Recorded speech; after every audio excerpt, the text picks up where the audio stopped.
بسم الله الرحمن الرحيم.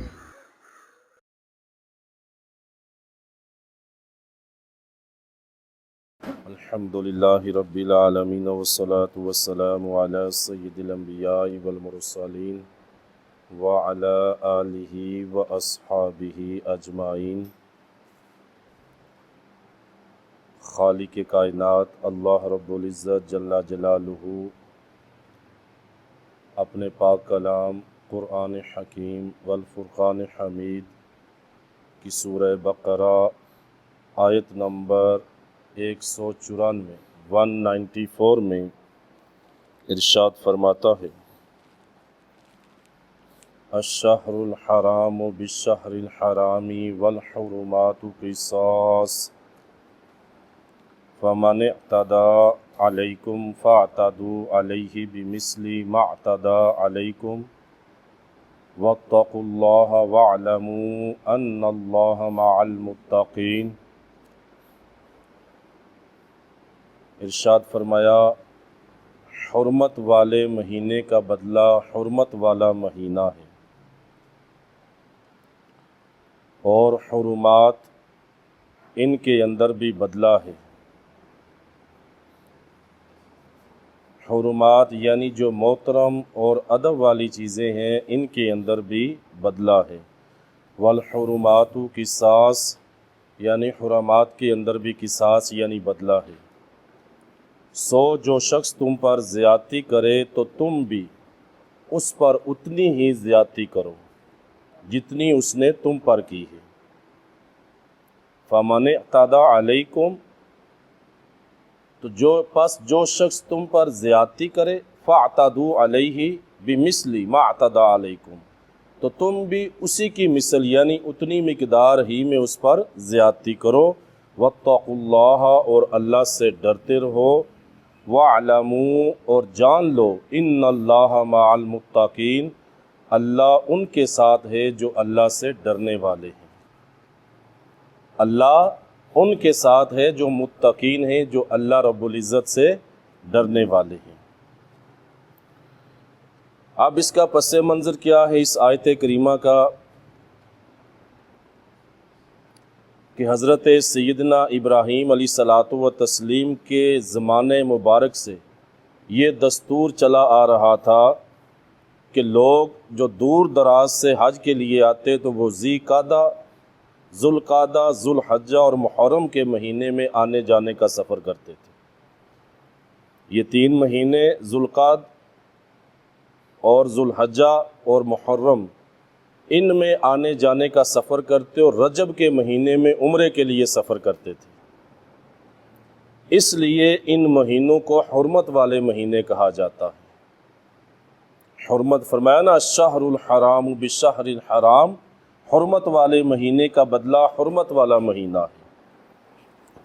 تو ان مہینوں کے اندر ایک تو حج کے لیے وہ سفر کرتے، ذی قعدہ کے اندر، ذی الحج کے اندر اور محرم کے اندر آنے جانے کا سفر، پھر ذوالحجہ کے اندر وہ حج کرتے، اور جو عمرے کے لیے آتے تو وہ رجب کے مہینے میں آیا کرتے۔ تو اس کے پیش نظر یہ مہینے حرمت والے، ان کو حرمت والا مہینے کہا جاتا تھا۔ اور ان مہینوں کے احترام کی وجہ سے جو عرب تھے وہ اپنی باہمی جو لڑائیاں تھیں ان کو موقوف کر دیتے ان مہینوں کے احترام میں۔ اس زمانے کے اندر بھی سیدنا ابراہیم علیہ الصلاۃ والتسلیم غالباً کم و بیش 3000 سال کا زمانہ ہے ہمارے نبی پاک صلی اللہ علیہ وآلہ وسلم سے، یا اس سے زیادہ یا کم۔ مگر بعض دفعہ جب ان کے اندر آپس میں لڑائی ناگزیر ہو جاتی کہ پتہ کہ اب لڑنا ہی لڑنا ہے، ناگزیر ہو گئی ہے، عزت کا معاملہ ہے، آبرو کا معاملہ ہے، قبیلے کی عزت کا معاملہ ہے، تو پھر وہ کیا کرتے کہ ان کے اندر ایک بڑی بری عادت تھی، وہ وہ مہینہ اگر حرمت والا ہوتا تو اس مہینے کو مؤخر کر دیتے، اس مہینے کو مؤخر کر دیتے کہ یہ ابھی یہ مہینہ نہیں ہے۔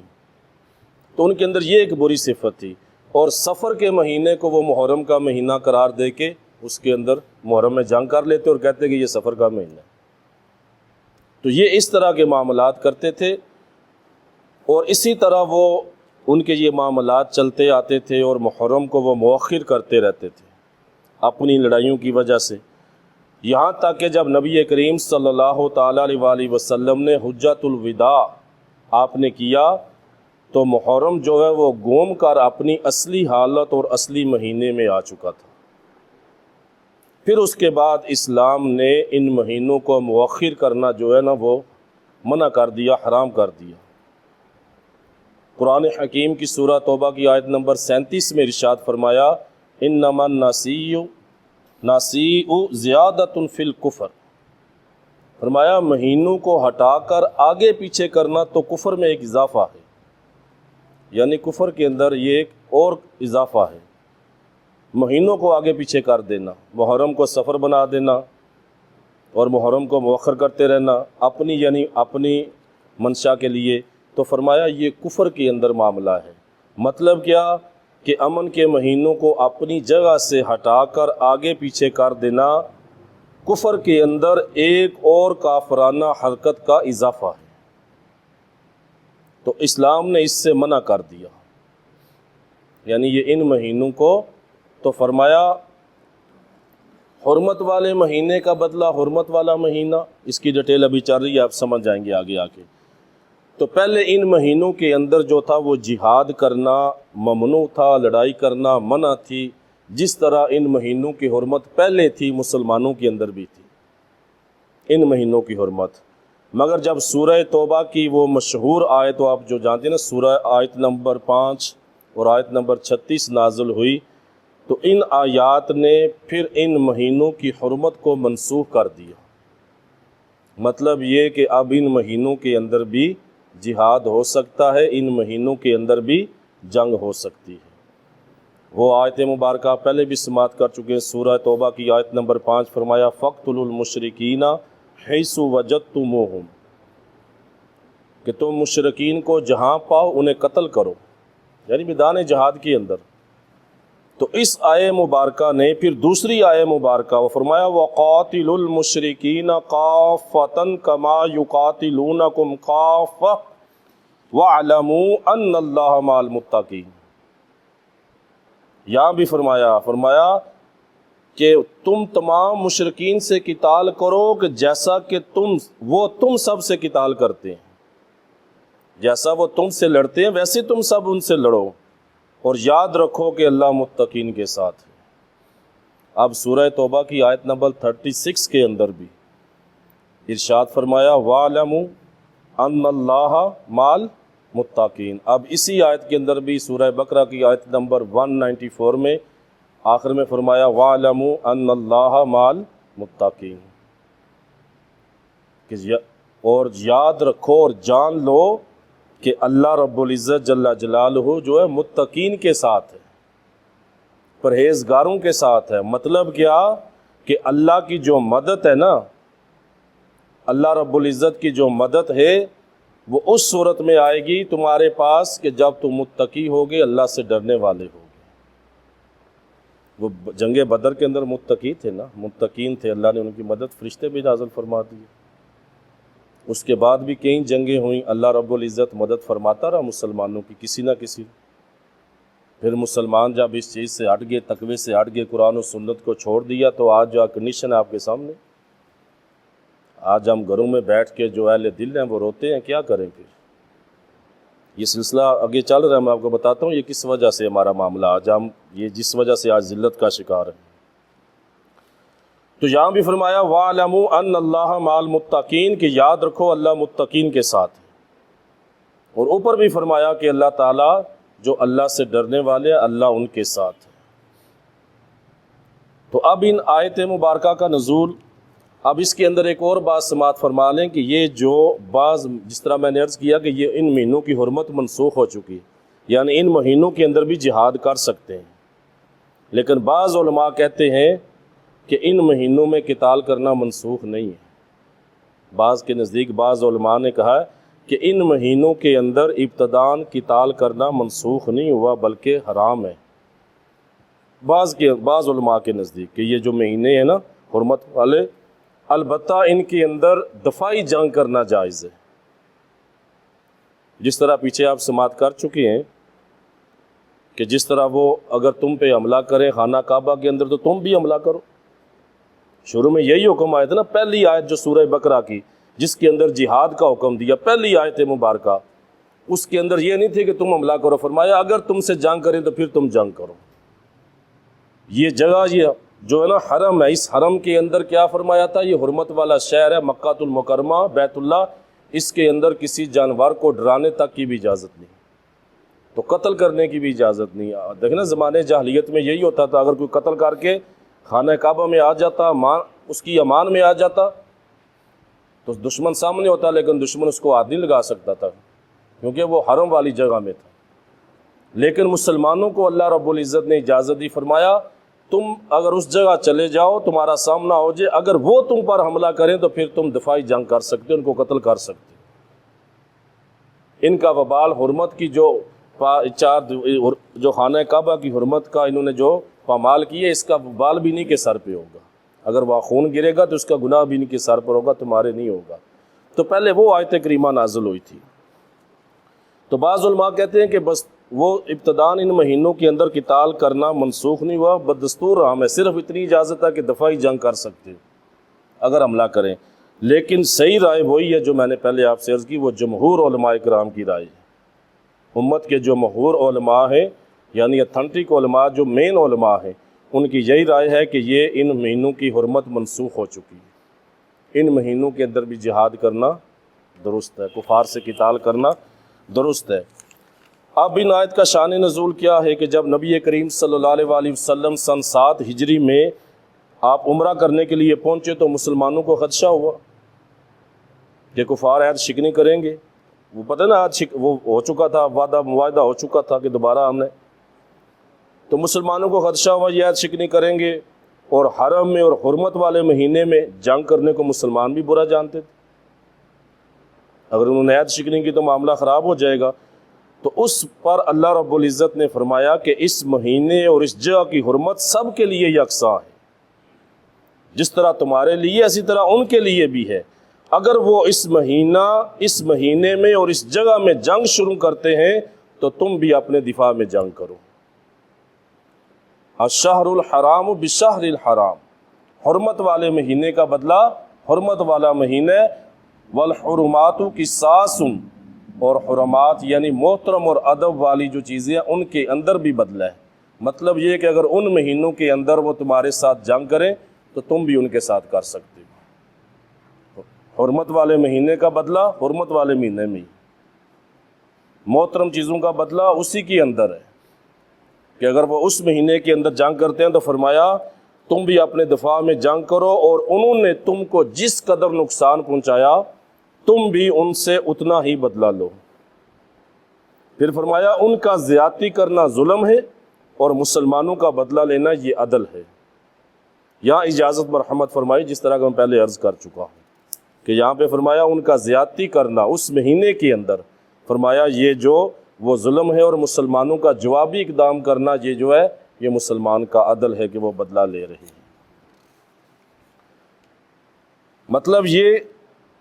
مطلب یہ کہ انہوں نے شہر حرام کی جو بے حرمتی کی ہے تو اس کے بدلے میں یہ نہیں ہو سکتا، مطلب یہ نا کہ تم جاؤ وہاں پہ عمرہ کرنے کے لیے جاؤ اور تم اس کو حرمت والے مہینے میں جاؤ اور تم اس کی حرمت والے مہینے کی تمیز کرتے ہو، ان کا ادب کرتے ہو اور تم ان پہ ہاتھ نہ اٹھاؤ۔ فرمایا ایسا نہیں، اگر انہوں نے شہر حرام کی یعنی حرمت والے مہینوں کی، حرمت والی جگہ کی انہوں نے بے حرمتی کی تو اس کے بدلے میں یہ نہیں ہوگا کہ تم ہاتھ باندھ کے کھڑے رہو کہ یہ تو حرمت والے مہینے ہیں، فرمایا بلکہ جوابی کارروائی کرو۔ اور اگر جوابی اقدام کے اندر اگر حدود حرم یا شہر حرم کی بے حرمتی ہوتی ہے تو فرمایا اس کا وبال انہی پہ آئے گا جنہوں نے اس میں پہل کی۔ تو یہ ہے الشہر حرام بالشہر الحرام، حرمت والے مہینے کا بدلہ حرمت والا مہینہ ہے کہ اگر اس مہینے کے اندر بھی تم سے جنگ کرتے ہیں تو فرمایا پھر تم جوابی اقدام کر سکتے ہو، جوابی حملہ کر سکتے ہو، یہ نہیں کہ تم صرف ہاتھ باندھ کے کھڑے ہو، جو ایسا نہیں ہوگا۔ اور فرمایا اس کی جو بے حرمتی ہوئی اس مقدس شہر کی اور حرمت والے مہینے کی تو فرمایا ان کا وبال انہی کے سر پہ۔ تو یہ ان آیات کریمہ کا مطلب حج کے متعلق جو موضوع چل رہا تھا تو اس کے متعلق پھر اس کے بعد فرمایا وَاعْلَمُوا أَنَّ اللَّهَ مَعَ الْمُتَّقِينَ، فرمایا جان لو اللہ آخر میں اندر وہ سورہ اسی کی آیت اللہ متقین کے ساتھ ہے۔ وہ میں عرض کر چکا ہوں کہ اللہ کی تائید و نصرت اور اللہ کی جو مدد ہے وہ اہل تقوی کے لیے آئے گی۔ یہ اللہ رب العزت کا اصول ہے، یہ اللہ تبدیل علی کلمات اللہ۔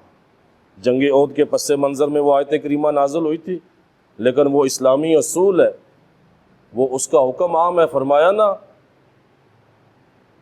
فرمایا تم ہی غالب رہو گے، وَأَنْتُمُ الْأَعْلَوْنَ إِن كُنتُم مُؤْمِنِينَ۔ یہ اصول بیان فرما دیا سورہ احد کے جنگ احد کے، فرمایا اگر تم مومن ہو تو تم ہی غالب رہو گے۔ تو میں پیچھے عرض کر چکا ہوں کہ آج ہم جتنے غالب ہیں اتنے ہی مومن ہیں، آج جتنے ہمارا غلبہ ہے نا اتنے ہی ہم مومن رہ چکے ہیں، ورنہ آپ دیکھ لیں کنڈیشن آپ مسلمانوں کی کیا ہو چکی۔ پھر اس کے بعد اس آیت کریمہ کے آگے یہ آپ کو سمجھ آ گئی اس کے اندر حرمت والے مہینے، حج کا ذکر تھا تو حرمت والے مہینوں کا ذکر آ گیا۔ تو مین چیز جو اس کے اندر تھی، حرمت والے جو مہینے تھے ان کو قرآن حکیم کی سورہ توبہ کی آیت نمبر 5 اور آیت نمبر 36 نے اس حرمت کو منسوخ کر دیے۔ بعض علماء کی رائے ہے کہ یہ قتال ابتداءً منسوخ ہے، یعنی ابتدا کرنی نہیں چاہیے اس کی، لیکن اندر اگر کوئی حملہ کرے تو پھر مدافعتی یعنی دفاعی جنگ کرنا جائز ہے۔ لیکن جمہور علماء کے نزدیک ان مہینوں کی حرمت جو ہے نا، اس مہینوں کی حرمت سے مراد یعنی جنگ کرنا، وہ اس کے اندر یعنی جنگ نہ کرنا منسوخ ہو چکا ہے، جنگ ہو سکتی ہے اس کے اندر۔ پھر آگے انفاق فی سبیل اللہ کا حکم ہے، اسی آیت کی اگلی آیت میں انفاق فی سبیل اللہ یعنی اللہ کی راہ میں اپنے مال کو خرچ کرنے کا حکم آ رہا ہے۔ فرمایا وَأَنفِقُوا فِي سَبِيلِ اللَّهِ وَلَا تُلْقُوا بِأَيْدِيكُمْ إِلَى التَّهْلُكَةِ وَأَحْسِنُوا إِنَّ اللَّهَ يُحِبُّ الْمُحْسِنِينَ، اور فرمایا اور اللہ کی راہ میں خرچ کرو اور اپنے آپ کو ہلاکت میں نہ ڈالو، اپنے آپ کو اپنے ہاتھوں، وَلَا تُلْقُوا بِأَيْدِيكُمْ، اور اپنے آپ کو ہلاکت میں نہ ڈالو، وَأَحْسِنُوا، اور نیکی کرو، إِنَّ اللَّهَ يُحِبُّ الْمُحْسِنِينَ، اور بے شک اللہ نیکی کرنے والوں سے محبت فرماتا ہے۔ اب اس آیت سے پہلے آپ دیکھیں اوپر جو پیچھے وہ چل رہے تھے مضمون، جہاد کا حکم، جانی جہاد کا حکم دیا، اس سے پہلے بھی کئی آیات میں آ چکا اپنی جان کے ساتھ جہاد کرو، اور اب اس آیت کریمہ کے اندر مالی جہاد کا حکم دیا جا رہا ہے کہ پہلے اپنی جان سے تھا، اب مالی جہاد کا حکم بھی دیا جا رہا ہے۔ جانی جہاد بھی ہو، اگر جان دینے والا وہ معاملہ لڑنے والا ہو تو وہ بھی مال کے بغیر ممکن نہیں، اس کے اندر بھی مال کی ضرورت پڑتی ہے۔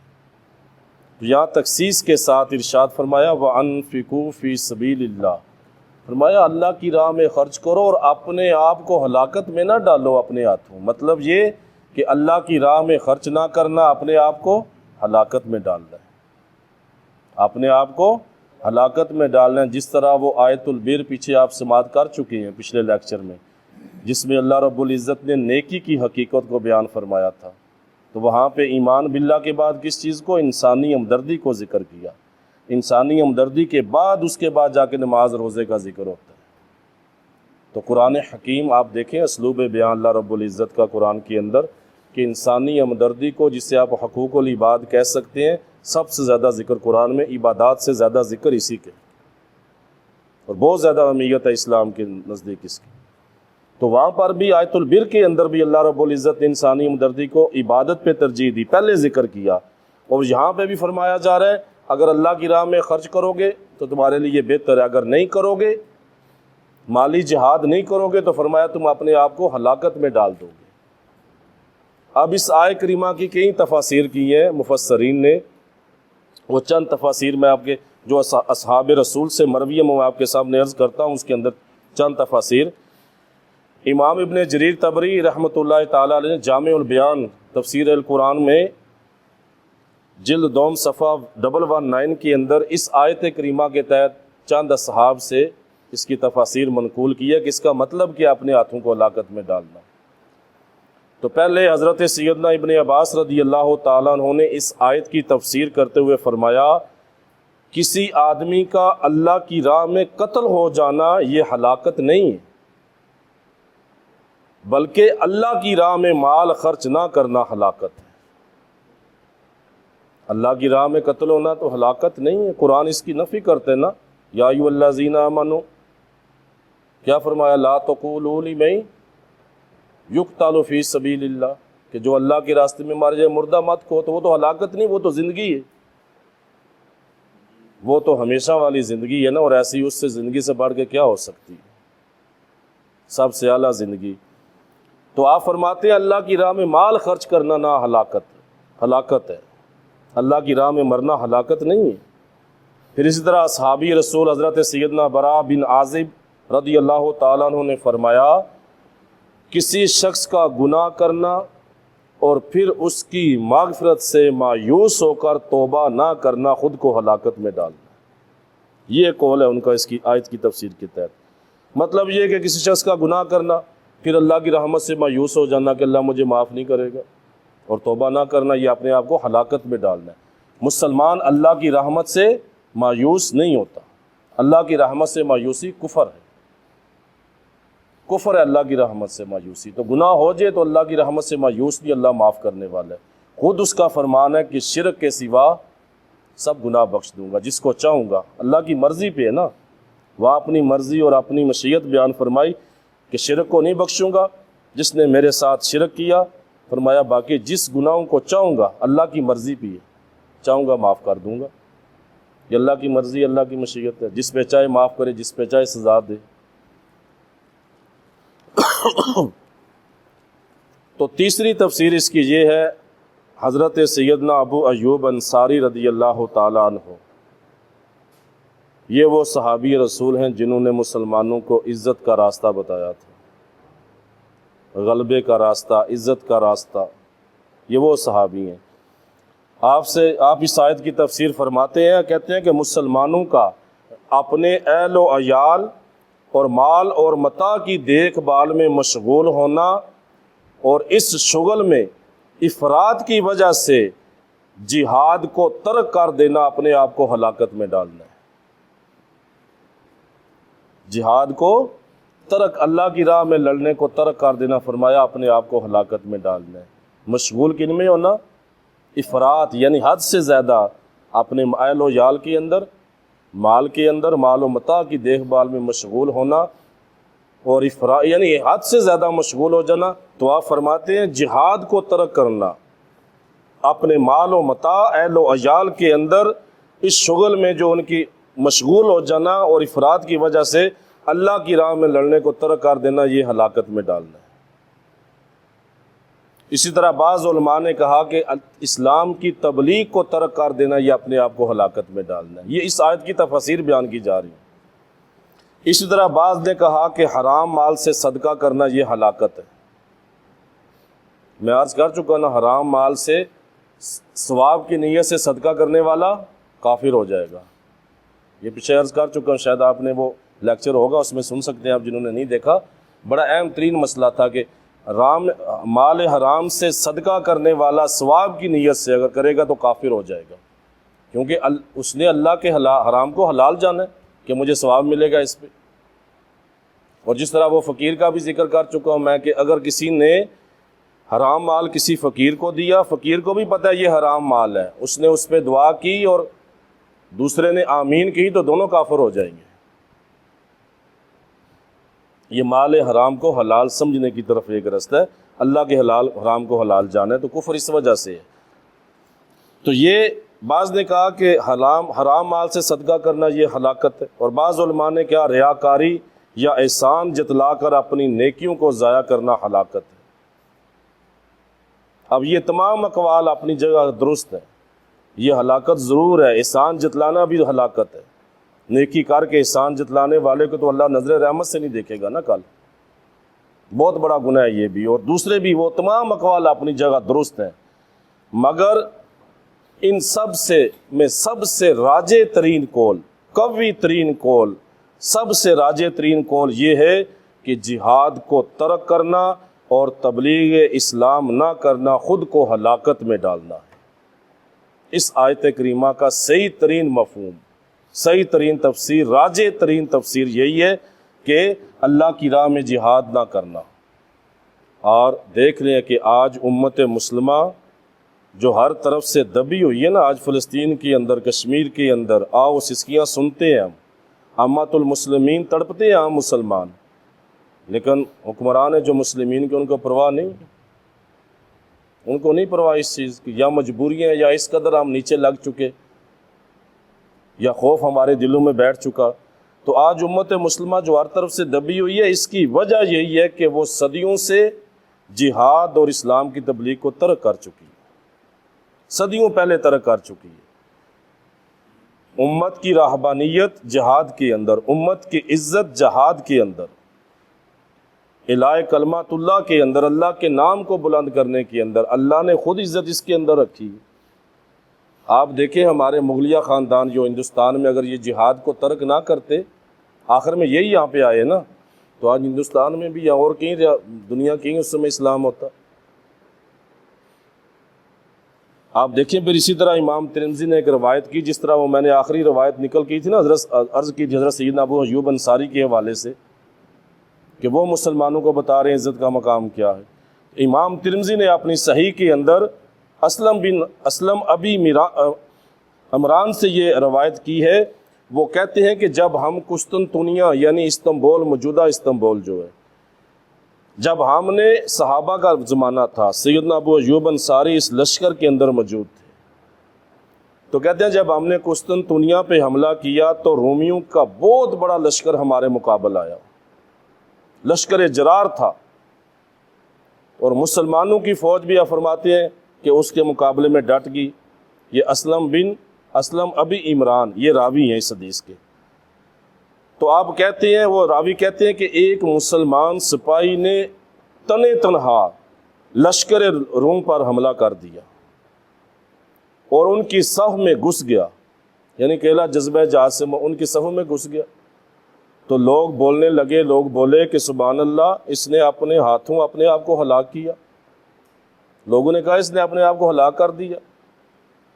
تو جب حضرت سیدنا ابو ایوب انصاری نے یہ سنا تو آپ کھڑے ہو گئے، آپ کھڑے ہو گئے اور فرمانے لگے کہ اے لوگو، تم نے اس آیت کا مطلب غلط سمجھا ہے، آؤ میں تمہیں اس کا شان نزول بتاؤں کہ کس موقع پہ یہ آیت نازل ہوئی۔ اور آپ فرماتے ہیں کہ جب اسلام کو غلبہ حاصل ہو گیا اور مسلمان مجاہدوں کی تعداد بھی کافی بڑھ گئی، تو ہم انصار صحابہ نے آپس میں مشورہ کیا، خفیہ مشورہ کیا کہ اب جان بازوں کی تو کوئی کمی نہیں رہی، مجاہد بہت زیادہ ہو گئے، اسلام کو عزت بھی ہوگی، عظمت بھی مل گئی، اور مسلسل کئی سال، پھر کہتے ہیں کہ مسلسل کئی سال ایسے گزر گئے کہ ہم اپنے کاروبار کی طرف توجہ نہیں دے سکے، کھیتی باڑی کی طرف توجہ نہیں دے سکے۔ تو اب ہمیں چاہیے کہ ہم اپنی مالی حالت درست کرنے کے لیے ساری کوششیں اس طرف لگائیں۔ یہ سیدنا ابو ایوب انصاری فرما رہے ہیں کہ اب تو جناب تعداد بہت زیادہ مجاہدین کی ہوگی، سیدنا عمر فاروق نے تو باقاعدہ چھاونیاں بنا دی تھی نا، تو بہت زیادہ ہو گیا، تو اب ایسا کرتے ہیں ہم اپنے کاروبار اور کھیتی باڑی کی طرف توجہ کرتے ہیں۔ تو آپ فرماتے ہیں اس وقت یہ آیت کریمہ نازل ہوئی اور یہ تصریح فرمائی گئی کہ اے انصار، اگر تم جہاد کو چھوڑ کر تجارت اور زراعت کے اندر کھو گے تو فرمایا یاد رکھو تم نے اپنے آپ کو اپنے ہاتھوں ہلاکت کے گڑھے میں ڈال دیا۔ گڑھ یہ یعنی سیدنا ابو ایوب انصاری اس جنگ کے دوران بتا رہے ہیں۔ پھر راوی کہتے ہیں کہ اسی جنگ میں حضرت سیدنا ابو ایوب انصاری ان لشکر روم سے آپ لڑتے رہے یہاں تک کہ آپ نے جام شہادت نوش کیا۔ اور پھر آج قسطنطنیہ میں استنبول کے اندر ان کا مزار ہے، ان کا مزار پر انوار ہے، جو مال مست اور کال مست مسلمان کو آج بھی اس جد و جہد کی دنیا میں عزت کے مقام کا صحیح راستہ بتا رہا ہے۔ مال مست، مال کے اندر مست ہونے والے، کال مست یعنی صرف زبان سے ہی،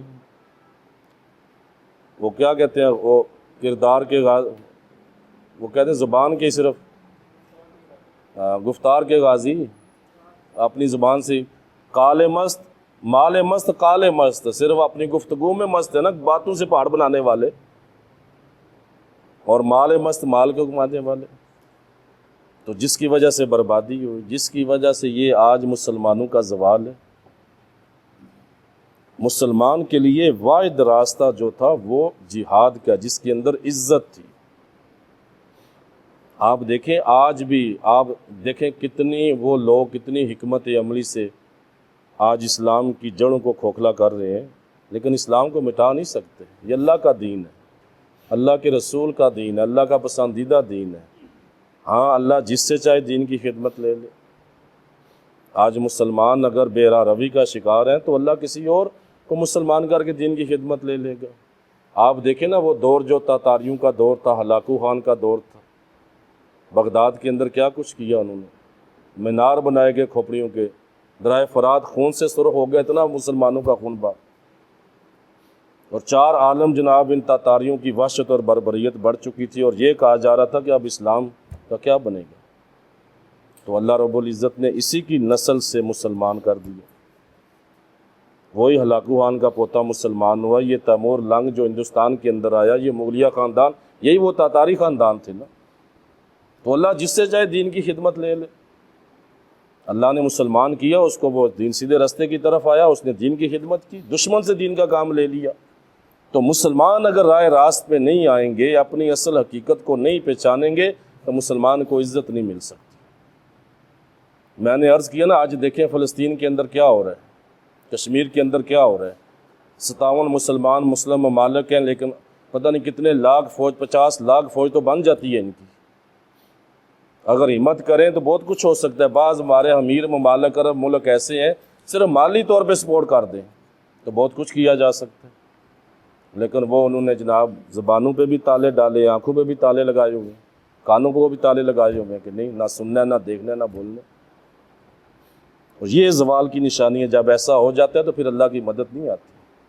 اللہ تو فرما چکا ہے کہ تم جب تک مومن رہو گے، تمہاری اس وقت تک غالب رہو گے، اور اللہ متقین کے ساتھ، اللہ ڈرنے والوں کے ساتھ۔ تو آج کی کنڈیشن جو اس طرح ہو چکی ہے، تو یہ اس وقت تک مدد نہیں مل سکتی جب تک مسلمان اپنے آپ کو عزت کے راستے کی طرف نہیں لاتے، موت کا خوف ذہن سے نہیں نکالتے۔ آپ دیکھیں نا، سب سے یہ نا موت کا ڈر ہے نا، مسلمان ڈرتا ہے موت سے، کیا اس میں شک ہے؟ یہ ہمارے جو بڑے بڑے اور حکمران ہیں، جتنا ان کو موت کا ڈر ہے شاید کسی کو نہیں۔ حالانکہ موت تو آنی ہے نا، لیکن اگر اللہ کی راہ میں موت آ جائے تو اس موت سے بڑھ کے اچھی موت کیا ہو سکتی ہے؟ یہ اس کا بھی سوچتے نہیں ہیں ہم لوگ۔ اور یہ وہی جہاد ہے جس جہاد کو ہمارے ذہنوں سے، ہماری نسلوں کی ذہنوں سے آہستہ آہستہ محو کیا جا رہا ہے۔ نصاب کے اندر سے بھی نکالا گیا، اس کو آیات کو نکالا گیا۔ میں نے عرض کیا نا کہ ہمارا اپنا ملک ہے پاکستان، جو وطن عزیز اسلام کے نام پہ بنا، 2 قومی نظریے کی بنا پہ وجود میں آیا یہ ملک۔ اس ملک کے اندر بھی ایسے لوگ آپ دیکھیں نا آ چکے کہ جن کو اگر پتہ چلے کہ یہ فلاں جج حافظ قرآن ہے تو اس کو جج نہیں لگاتے کہ کہیں یہ شدت پسند نہ۔ یہ کنڈیشن جب ہو جائے گی تو پھر اللہ کی رحمت کہاں آئے گی؟ اور مسلمان کو اگر عزت ملنی ہے تو صرف اسی کے اندر ہے، جہاد کے اندر۔ مسلمان اس کو اپنائے گا۔ آپ دیکھیں نا، خلافت کا نظام جب تھا، خلافت جتنی بھی کمزور ہو، لیکن خلافت ایک وحدت ہوتی ہے مسلمان کی۔ جب خلافت سے یہ آرڈر شروع ہو جاتا ہے کہ جہاد فرض ہو گیا، تو پھر آگے پیچھے والی قومتیں بھی نہیں روک سکتی مسلمانوں کو۔ تو ترکی کے اندر آپ دیکھیں آخری خلافت تھی، چاہے کمزور تھی لیکن اس کا سہارا تھا۔ تو دشمنوں نے غیروں کے ساتھ، اپنوں کے ہمارے ساتھ مل کے اس خلافت کو اس لیے ختم کروایا تھا کہ ان کی وحدت کو توڑا جائے، ان کی مرکزیت کو توڑا جائے۔ اس کو توڑا گیا، اپنے تھے توڑنے والے، آج خود رو رہے ہیں، خاموشی سے بیٹھے ہیں اپنے اپنے بلوں کے اندر، کسی کو جناب زبان سے بھی احتجاج کرنے کی ہمت نہیں۔ بعض شکر ہے کہ احتجاج بعض بول رہے ہیں، کر رہے ہیں، لیکن اصل جن کا کام تھا وہ تو اپنے گھر، جن کا گھر تھا، جن کے گھر کا معاملہ ہے، وہ تو اپنے جناب لب سیلیں گے انہوں نے۔ پھر میں عرض کر چکا نا، یہی خلافت تھی ترکوں کی، جب انہی کی خدمت تھی تو کسی یہودی کو جرأت نہیں تھی کہ وہ مسجد اقصیٰ کی طرف دیکھے۔ ٹھیک ہے، ان کے لیے بھی محترم مقام ہے، وہ نہیں چھوڑتے اس کو، وہ سالوں سے جستجو کر رہے ہیں، صدیوں سے کر رہے ہیں۔ عیسائیوں کے لیے بھی وجہ کیا ہے کہ انبیاء کے مزار ہیں وہاں پہ، جلیل القدر ہمارا قبلہ اول ہے، وہ مقام اسرا ہے وہاں پہ، جہاں اللہ کے رسول نے اسرا فرمائی، معراج فرمائی، تو سب کے نزدیک محترم مقام ہے، لیکن وہ ظلم کرتے ہیں نا، ظلم نہ کرے۔ سیدنا عمر فاروق رضی اللہ تعالیٰ نے بطور وزٹر، ان کو جو معاہدہ ہوا تھا کہ تم بطور وزٹر آ کے زیارت کر سکتے ہو، یہاں جگہ خریدنے کی اجازت نہیں، خلافت تک یہی معاملہ تھا، یہی معاہدہ چلتا آیا تھا۔ خلیفہ، حالانکہ میں عرض کر چکا ہوں خلیفہ کتنا مقروض ہو چکے تھے، انہی یہودیوں نے پیشکش کی کہ ہم تمہارا قرضہ اتار دیں، اس معاہدے کو ختم کرو، ہمیں زمین خریدنے کی اجازت دو، نہیں۔ بعد میں یہی آپ کے عربوں نے جناب یہ معاہدے ختم کیے، جب ٹکڑوں میں بٹ گئے تو آج پھر روتے ہیں۔ تو قصور ہمارا اپنا ہے، ہم نے جناب اس رستے کو چھوڑ دیا، موت کا ڈر ذہنوں میں سما گیا۔ حالانکہ جہاد کیا ہے؟ ضروریات دین میں سے ہے نا، فرائض میں سے ایک فرض ہے نا۔ قرآن حکیم کی آیات پڑھیں آپ کو پتہ لگے۔ تو اللہ کے حکم سے روگردانی اور اس عظمت والے کام سے پیچھے ہٹنا، پھر اس وجہ سے یہ معاملہ جو ہے مسلمان موت کا خوف آ گیا تو کمزور سے کمزور ہوتا گیا، کمزور سے کمزور ہوتا گیا۔ ایمان مضبوط ہو تو آپ دیکھ لیں، آپ دیکھ رہے ہیں آپ کے سامنے افغانستان ہے نا، امریکہ جدید سہولتیں ہیں اس کے پاس، جدید ترین ٹیکنالوجی ہے، لیکن وہ ان درویشوں نے، وہ جو طالبان ہیں افغان طالبان، انہوں نے پیروں پہ جھکا لی ہے نا۔ ہمت، جذبہ ایمان، آج بیٹھے ہیں سامنے مذاکرات پہ مجبور ہیں وہ۔ تو یہ اللہ کی مدد اس وقت ہوتی ہے جب بندہ خود اللہ کے احکامات پہ چلنے والا ہو، اور جہاں پہ ظلم ہو، جہاں پہ اللہ کے احکامات پہ عمل نہ ہو، روح گردانی کی جائے، جہاں پہ جناب فخر محسوس کیا جائے اغیار کی روش کو اپنانے میں، جہاں اللہ رسول کی توہین ہوتی رہو، بندہ چپ کر کے لب سی کے بیٹھا رہے اور اس کے اندر فخر محسوس کرے جناب کہ اپنی وضع قطع بدلنے کے اندر، اپنی دینی روش بدلنے کے اندر فخر محسوس کرے، اور دینی روش کو، طریقے کو اپنانے میں جب وہ شرم محسوس کرے تو پھر اللہ کی رحمت نہیں آتی۔ میں عرض کر چکا ہوں کہ اب دیکھیں نا قرآن حکیم کے اللہ کا یہ فیصلہ ہے نا، ان یہودیوں پہ اللہ نے ذلت مسلط کی ہے، ضربت علیہم الذلۃ والمسکنہ، یہ اللہ کا حکم ہے، اللہ کے نزدیک یہ لعنتی قوم ہے۔ آج ان کو ہے تھوڑا، لیکن یہ زوال پذیر ہوں گے انشاءاللہ۔ لیکن آپ دیکھیں نا اللہ نے ان پہ لعنت کر دی، اللہ نے ان پہ محتاجی ڈال دی، فرمایا یہ دنیا میں تنے تنہا۔ آپ اللہ کا فرمان دیکھیں، ایمان رکھیں اس پہ، سچی بات، اس سے بڑھ کے کیا فرمایا، یہ یا تو مسلمانوں کی رسی سے سہارا لیں گے یا غیروں کی رسی کے سہارے قائم رہیں گے، تنے تنہا یہ کچھ نہیں کر سکتے۔ تو آپ دیکھیں یہی ہے، وہ جب ان کو مارا تھا انہی عیسائیوں نے سب سے زیادہ، تو آ کے عربوں سے پناہ لے لیتے تھے، ان سے پناہ کی درخواستیں کرتے تھے۔ ایک دور وہ بھی تھا جو مسلمانوں ریاستوں نے انہیں سہارا دیا، اپنے ملکوں کے اندر ٹھہرایا، ان کے حقوق کا خیال کیا۔ لیکن دوسری طرف آپ دیکھیں آج اگر طاقتور ہیں تو امریکہ کے سارے، برطانیہ کے سارے، یورپ، آدھا یورپ انہیں اسلحہ بھیج رہا ہے اس وقت بھی، آدھا یورپ۔ اور پھر ابھی ہمارے حکمران کہتے ہیں نہیں یہ اسلام و کفر نہیں، اسلام و کفر نہیں تو اور کیا ہے؟ اسی بیس میں تو مسلمان مر رہے ہیں نا۔ کشمیر کیوں نہیں آزاد ہوتا؟ وہاں مسلمان ہے۔ فلسطین کیوں مار رہے ہیں؟ مسلمان ہے۔ اگر عیسائی ہوتے یا اور کوئی مذہب ہوتا تو کب تک معاملہ ختم ہو چکا ہوتا۔ تو جنگ ہے تو اسلام اور کفر کی جنگ ہے۔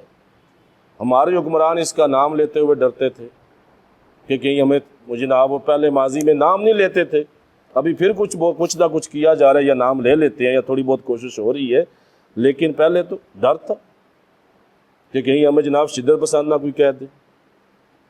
تو جب اللہ کے طریقے سے، اللہ کے رسول کے طریقے سے امت منہ موڑے گی تو میں عرض کر رہا ہوں کہ وہ لعنتی قوم ہے یہودیوں کی، اللہ نے ان پہ محتاجی ڈال دی، لعنت کر دی۔ تو آپ دیکھیں جس پہ اللہ نے لعنت کی، وہ جن کو اللہ نے محتاج کر دیا، اگر وہ مسلمانوں پہ غالب آ گئے تو مسلمان کس قدر اللہ کے مغبوط ترین بنے ہوئے اس وقت، کہ اللہ نے ان پہ کیوں لعنت کی؟ نبیوں کو قتل کرنے والے تھے، نافرمانیاں کرنے والے تھے، اللہ نے ان پہ محتاجی ڈال دی، آج محتاج ہیں غیروں کے۔ تو مسلمان کو سوچنا چاہیے کہ جس لعنتی اور مغضوب قوم سے مسلمان دب رہا ہے، شکست کھا رہا ہے، تو مسلمان اپنے اعمال کو دیکھنا چاہیے اسے۔ اور یہ حقیقت ہے، ہم جتنا مرضی کہہ لیں، حقیقت ہے اسلام اور کفر۔ اللہ کا قرآن مسلمان کے لیے حجت ہے آخری، تمام ہر معاملے میں حرف آخر اللہ کی کتاب ہے، اللہ کے رسول کے فرمان ہے مسلمان کے لیے۔ جس کے لیے نہیں ہے وہ مسلمان ہی نہیں ہے۔ یہی حقیقت ہے۔ ہم یہ نہیں کہ چار دوڑے، حکمت عملی کا نام ہے، تدبیر کا نام ہے دین۔ حکمت عملی کے ساتھ آہستہ آہستہ سارے معاملات ہوتے ہیں، سارے تدبیر کے ساتھ ہوتے ہیں۔ یکدم یہ نہیں کہ ہم جناب کہتے کہ ہم چڑھائی کر دو، یہ کر دو، اور بہت سارے معاملات ہیں جن سے کام لیا جا سکتا ہے۔ افغانستان کی مثال آپ کے سامنے ہے، اگر اس افرید کو جھکانے والا ہے تو وہ بھی پاکستانی ہے، بہت کچھ کرنے والا ہے، اندر کھاتے بہت کچھ ہو سکتا ہے۔ بہرحال مسلمان کی عزت کا مقام ترکی کے اندر، استنبول کے اندر، دیار غیر کے اندر وہ مزار پیغام دے رہا ہے، مسلمانوں یہ عزت کا راستہ ہے۔ موت سے ڈرو گے تو تباہ و برباد ہو جاؤ گے۔ جس قوم کے دلوں میں موت کا ڈر آ جاتا ہے، آپ دیکھیں نا، وہ 5,000 ہزار کا لشکر ہوتا تھا، 10,000 کا لشکر، کیسر کبھی کسرا بھیجتا تھا، جاؤ صورتحال دیکھ کے آؤ، تو وہ قاصد آ کے یہ بتاتے تھے وہ تھوڑے ہیں لیکن ہم پہ غالب کیوں آتے ہیں؟ بادشاہ پوچھتا، کہتے اس لیے آتے کہ وہ موت سے نہیں ڈرتے۔ سیدنا خالد بن ولید رضی اللہ تعالیٰ عنہ آپ کے بارے میں آتے ہیں، 1,000 2,000 کے مجمع میں اکیلے بھی غصے کہ مجھے شہادت نصیب ہو جائے، لیکن نہیں ملی۔ تو وہ موت سے نہیں ڈرتے تھے۔ کیوں؟ موت کیوں ہے؟ موت وہ ایک تلوار لگی ادھر جنت میں چلے گئے، ہمیں محسوس ہو رہا ہے جناب اس کی گردن کاٹ گئی، یہ ہو گیا، گولیاں لگی، سینہ چل لی، اس کو درد نہیں ہوتا۔ یہ شہادت کا مقام ہے، ادھر خون زمین پہ ابھی نہیں گرتا، اللہ اس کو جنت میں مقام دکھا دیتے ہیں۔ تو اس سے بڑی زندگی کیا ہو سکتی ہے مسلمان کے لیے؟ تو اسی کے اندر مسلمان کی اسلام کی عزت ہے۔ جہاد کو ترک کیا، حکمرانوں نے ترک کیا، اب اس کو اگر قائم کرنا ہے تو حکمرانوں نے کرنا ہے۔ اسلامی حکمرانوں کی ثواب دید ہے، فرد واحد کی نہیں ہے کہ اپنے طور پہ جناب وہ کارروائیاں شروع کر دے جس طرح ہمارے ملک میں بعض لوگوں نے کی۔ یہ معاملہ اس طرح خراب ہوتا ہے۔ اب یہ نہیں کہ تنے تنام جناب اپنے منہ سر پہ وہ جو کرتے رہے، ایسا نہیں ہوتا۔ ایک بات یہ بھی یاد رکھیں، جہاد اسلامی ریاست کی ثواب دی، جب تک ریاست حکم نہ دے جہاد نہیں ہو سکتا۔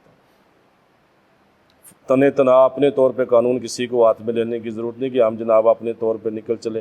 پتہ ہے آج ویزے کے مسائل ہیں، 100 معاملات ہیں، اپنی جان بھی معاملات خطرے میں۔ ہاں، بہترین طریقہ وہی کہ کیا اسلامی طور پر اسلامی ریاست جو ہے وہ اس کا حکم دے، اور جب تک خلافت نہیں ہوتی یہ نہیں ہو سکتا۔ اب سارے اسلامی ملک چھوٹے چھوٹے ملکوں میں محدود ہو گئے۔ یہی خلافت عثمانیہ تھی، آپ دیکھیں 3 بر اعظم تک تھی۔ مکہ شریف کے اندر بھی خدمت انہی کی تھی، مدینہ منورہ کے اندر بھی خدمت انہی کی تھی، بیت المقدس کے اندر بھی خدمت، بلکہ 3 بر اعظم تک۔ اور آج وہ گستاخیاں کرتے ہیں، ہم اپنے ملک میں ملاک جلا لیتے ہیں، سب کچھ کرتے ہیں، حالانکہ یہ کوئی عقل کی بات نہیں۔ غصے کا اظہار، لیکن ان کا کچھ نہیں بگاڑ سکتے ہم۔ وہ دیکھیں نا، وہ خلافت ہی نا، جب فرانس کے اندر پتہ چلا یہ فرانسی کو سب سے کٹر مسلمان دشمن ہے۔ یہ مین جنگیں جو ہوئی ہیں نا، اپنا وہ صلیبی جنگیں، یہ مین فرانس کے ساتھ تھی۔ یہ فرانس مین ابارنے والا عیسائیوں کو مسلمانوں کے مقابل، تو یہ کٹر اسلام دشمن ہے۔ تو وہ اس دور میں بھی ایسا کوئی معاملہ ہوا تھا، خلیفہ عبدالحمید کے دور میں پتہ چلا تھا کہ وہ کوئی تھیٹر بنا رہے ہیں، ڈرامہ چلا رہے ہیں جس میں اللہ کے رسول کی تو دھمکی دے دی تھی کہ پوری فوج لے کے چڑھاؤں گا تمہارے اوپر اگر تو نے ہماری جان ایمان اللہ کے رسول کی شان میں گستاخی کی۔ تو یہ جذبہ تھا، وہ پیچھے ہٹ گئے، پابندی لگ گئی اس تھیٹر پہ بھی سب کچھ۔ آج مسلمان 57 ملک ہیں، چیختے رہیں جو مرضی کرے، وہ اعلانیہ کرتے۔ وجہ یہی ہے کہ وہ ایمان نہیں رہے، وہ جذبے نہیں رہے، وہ وحدت نہیں رہی۔ آج ہم جناب پاکستانی ہیں، عربی ہیں، پٹھان ہیں، فلاں، لیکن مسلمان نام کی۔ انما المؤمنون اخوہ، فلسطین ہو، ہندوستان ہو، عرب ہو، جو بھی دنیا کا کوئی ملک ہو، سب مسلمان کلمہ کو آپس میں بائی بائی۔ اور اللہ کے پاک رسول صلی اللہ علیہ وآلہ وسلم کا اللہ کا فرمان، پھر اللہ کے پاک رسول کا فرمان، مسلمان ایک جسم کی مانند ہے۔ اگر جسم کے ایک حصے کو تکلیف ہو تو پورا حصہ متاثر ہوتا ہے یا نہیں ہوتا؟ اور یقین کریں کہ ابھی یہ جو میں ٹی وی پہ دیکھ رہا تھا پروگرام ایک، وہ فلسطین کے ایک صحافی تھے جلال محمود، شاید کسی آپ نے ویڈیو دیکھی ہے ان کی، جی ان سے جب پوچھا گیا تو یہی انہوں نے کہا کیا کہ ہم کیا امت عالم، وہ کیا کہا انہوں نے کہ یہ امت ایک جسم کی مانند ہے، تو کیا فلسطین اس جسم کا حصہ نہیں؟ رو پڑا تھے بیچارے وہ، اس کے اندر دیکھنے والے رو پڑے تھے ان کو۔ تو آج ہمارا زوال پذیر صرف یہی اللہ کی پاک کتاب سے دوری اور جہاد جیسے اہم فرض سے ہم جناب پیچھے ہٹ گئے، ورنہ یہی یقین کریں کچھ نہ ہونا، پاکستان، ترکی، ایک دو اور ملک عرب مل جائے ساتھ، یہ صرف الٹیمیٹم دے دینا یہودیوں کو، ہم تم پہ حملہ کریں گے، ستیہ ناس ہو جن کا، سب کچھ حملے بھی بند کریں، سب کچھ۔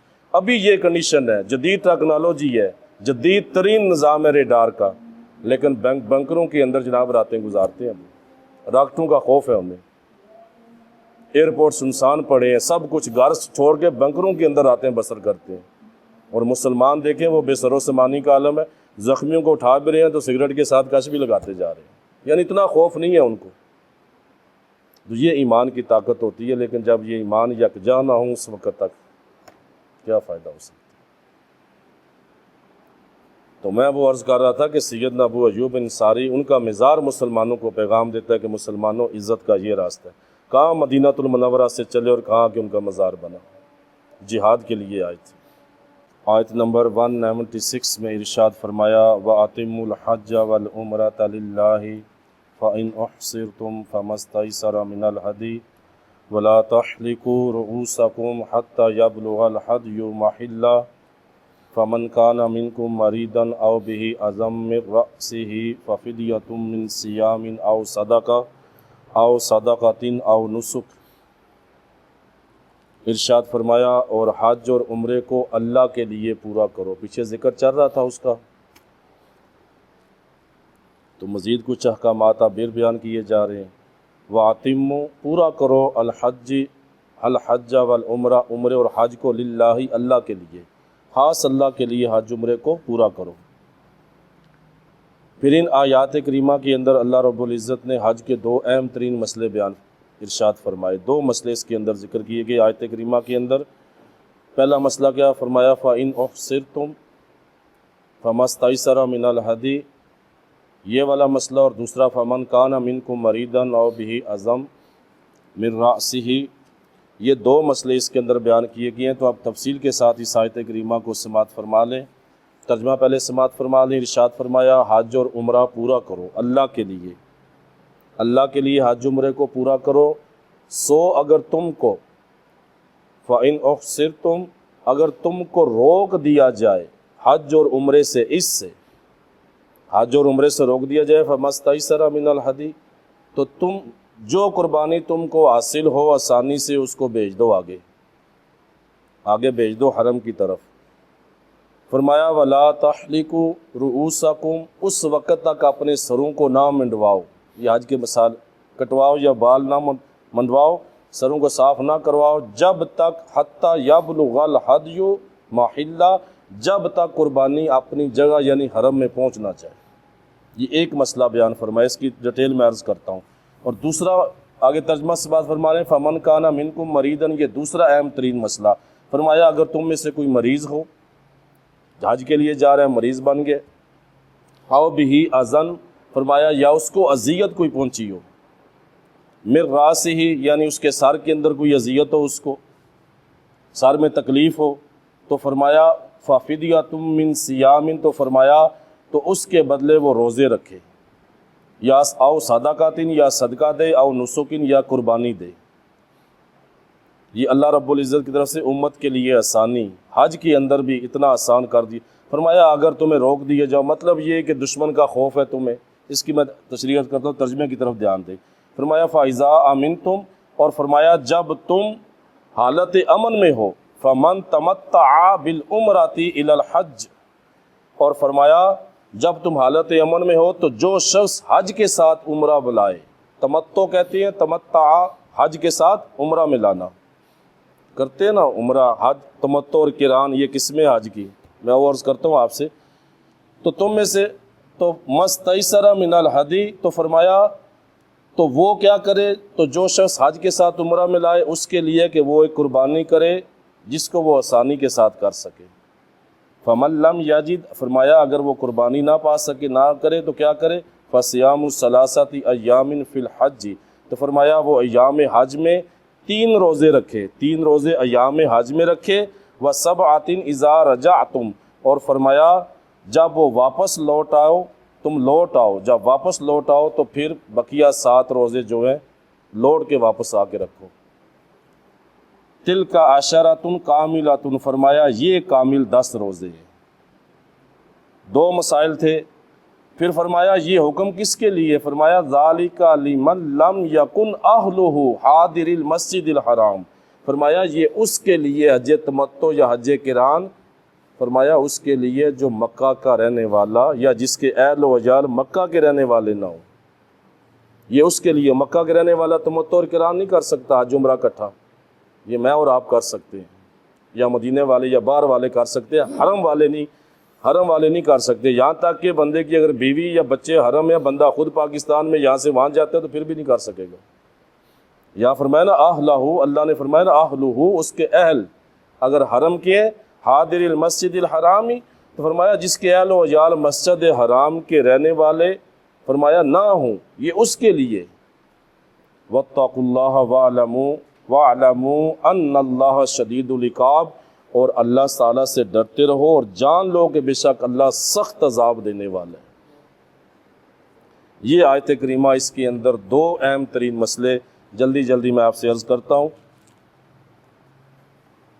فرمایا وَأَتِمُّوا الْحَجَّ وَالْعُمْرَةَ لِلَّهِ، اور حج اور عمرے کو اللہ کے لیے پورا کرو۔ مطلب کیا کہ حج اور عمرے دونوں کو ان کے فرائض، ان کے واجبات، ان کی شرائط کے ساتھ اللہ رب العزت کے لیے، خاص اللہ کے لیے بغیر سستی اور کوتاہی کے مکمل کرو۔ اس کا مطلب یہ حج اور عمرے دونوں کا ذکر ہوا ہے، تو عمرے میں جو ہوتا ہے نا، وہ پیچھے حج کا میں آیت نمبر 158 کے اندر میں ذکر کر چکا ہوں سب کچھ تفصیل کے ساتھ، حج کا لغوی شرعی معنی، اس کے فرائض، اس کے واجبات، اس کے موانعات، کن چیزوں کو منع کیا گیا وہ میں عرض کر چکا ہوں، وہ پیچھے حج کی جو آیت آئی تھی، آیت نمبر 158 میں 158 کے اندر۔ عمرے کے اندر آپ دیکھیں، عمرے کے اندر صرف عمرے کے کتنے فرض ہیں؟ 2 فرض ہیں، عمرے کے 2 فرض ہیں۔ عمرے میں احرام باندھ کر خانہ کعبہ کا طواف کیا جاتا ہے، یہ دونوں فرض ہیں، ایک احرام باندھنا، دوسرا طواف الزیارہ، یہ، اور دوسرا صفا مروہ کی صحیح جو ہے ایک واجب ہے، صفا مروہ اور حلق کروانا، سر منڈوانا، یہ واجب ہے عمرے کے اندر۔ آپ کا عمرہ ہو گیا، آپ گئے، احرام باندھا، نیت کر لی، احرام باندھا، یہ فرض ہے، دوسرا بیت اللہ کا طواف فرض ہے، یہ جو صفا مروہ کی صحیح ہے، اور اس کے بعد جو آپ نے حلق کروانا ہے، یہ واجبات میں سے ہے، واجبات، یہ عمرہ آپ کا اس کے اندر اتنا ہوتا ہے۔ تو میں نے عرض کیا نا، یہ 2 احرام اور خانہ کعبہ کا طواف فرض ہے، باقی 2 کیا ہیں؟ یہ واجبات ہیں عمرے کی۔ پھر حج کا لغوی شرعی معنی میں عرض کرتا ہوں، میں پیچھے بیان کر چکا ہوں، وہ لیکچر کا نمبر نہیں مجھے پتا، لیکن آیت نمبر 158 کے اندر آپ دیکھ سکتے ہیں۔ یاد رکھیں کہ حج چند مسائل، اور اس کے میں عرض کر دوں آپ سے، حج کی قسمیں جو تھی وہ میں نے بیان نہیں کی تھی اس لیکچر کے اندر۔ تو حج یاد رکھیں 9 ہجری میں فرض ہوا، اس کی فرضیت قطعی ہے، یعنی قرآن سے ساتھ، قرآن کا حکم ہے، اور اس کی فرضیت کا جو انکار کرے کافر ہو جائے گا۔ پھر حج کے فرائض، عمرے کے 2 فرض تھے، حج کے 3 فرض ہیں، احرام اور وقوف عرفات اور طواف الزیارہ یعنی خانہ کعبہ کا طواف، یہ 3 فرض ہیں، اس کے باقی جو معاملات ہیں وہ واجبات کے اندر آتے ہیں۔ 3 مین فرض ہیں حج کے، عمرے کے 2 تھے، اس کے کیا ہے؟ عمرے کے اندر وقوف عرفات نہیں ہے، یہاں پہ وقوف عرفات یہ فرض ہے۔ تو یاد رکھیں حج کی 3 قسمیں، اوپر ذکر ہوا نا جو اس 2 مسئلے میں نے عرض کیے تھے، حج تمتع کہ جو حج کے ساتھ عمرہ ملانا چاہے تو اللہ نے فرمایا وہ قربانی دے، نہیں دے سکتا روزہ رکھے، روزے نہیں رکھ سکتا تو وہ جناب وہ 10 روزے رکھے، 3 وہاں پہ 10 واپسی پہ، جو قربانی نہیں دیتا 7 واپسی پہ۔ تو یہ حج کی 3 قسمیں، سب سے پہلی قسم ہے حج افراد۔ حج افراد اس کو کہتے ہیں جس میں صرف مناسک حج ادا کیے جاتے ہیں، اس سے پہلے عمرہ نہیں ہوتا، صرف حج کرنا ہے، اور یہ صرف مکہ مکرمہ میں رہنے والوں کے لیے۔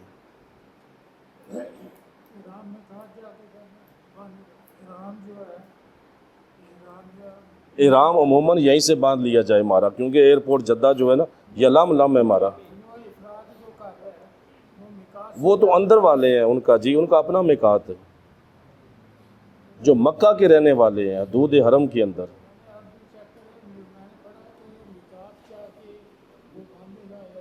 جی جی جی جی بالکل ایسے ہی ہے، میں نے کیا نا ان کا بھی میقات ہے، وہاں تک جائیں گے احرام باندھ کے پھر آئیں گے۔ جی نوٹ کر دیں۔ تو حج افراد صرف مکہ کے رہنے والوں کے لیے، وہ تمتع اور قران، یعنی حج کی 3 قسمیں، ایک حج افراد، حج تمتع اور حج قران۔ تمتع کا معنی فائدہ اٹھانا، قران کا معنی ملانا، حج افراد یعنی تنہا حج، صرف فراد فرد سے تنہا، تو اس کا یہ ہے۔ تو یہ صرف مکہ میں رہنے والے حرم والے کر سکتے ہیں، حرم والے حج تمتع اور حج قران نہیں کر سکتے۔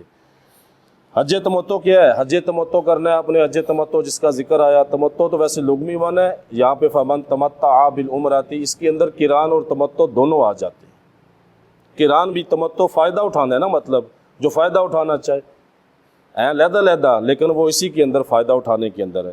تو حج تمتع کہتے ہیں میقات سے عمرے کا احرام باندھ لیا جائے، عمرہ کرنے کے بعد سر کے بال کٹوا کر یا منڈوا کر بندہ حلال ہو جائے، یہ تمتع ہے۔ اور پھر 8 تاریخ کو دوبارہ احرام باندھے حج کا، اور مناسک حج ادا کرنے کے بعد حلال ہو، یعنی حرمت سے نکل آئے، یہ تمتع ہے۔ مگر عموماً ہمارے والے جو قران کرتے ہیں، اور وہ حج قران کیا ہے؟ یہاں پہ ذکر تھا ایک، جہاں پہ 2 احرام ہے، یاد رکھیں حج تمتع کے اندر 2 احرام، عمرے کا احرام الگ اور حج کا الگ، قران کے اندر ایک ہی احرام ہوتا ہے، وہ بڑا مشکل ہے، اس کے اندر مشقت بھی ہے، کتنے دنوں ایک حالت احرام کے اندر رہنا، یعنی حرمت کے اندر رہنا۔ حج قران کیا ہے؟ میقات سے احرام باندھ لیا جائے، جہاں سے بندہ جا رہا ہے، جو اپنا میقات ہے اس کا، ہمارا یہ لم وہاں سے باندھ لیا جائے، اور عمرہ ادا کرنے کے بعد اس احرام کو باقی رکھا جائے، باقی برقرار رکھا جائے، پھر اسی احرام کے ساتھ حج کرے، اس کو حج قران کہتے ہیں۔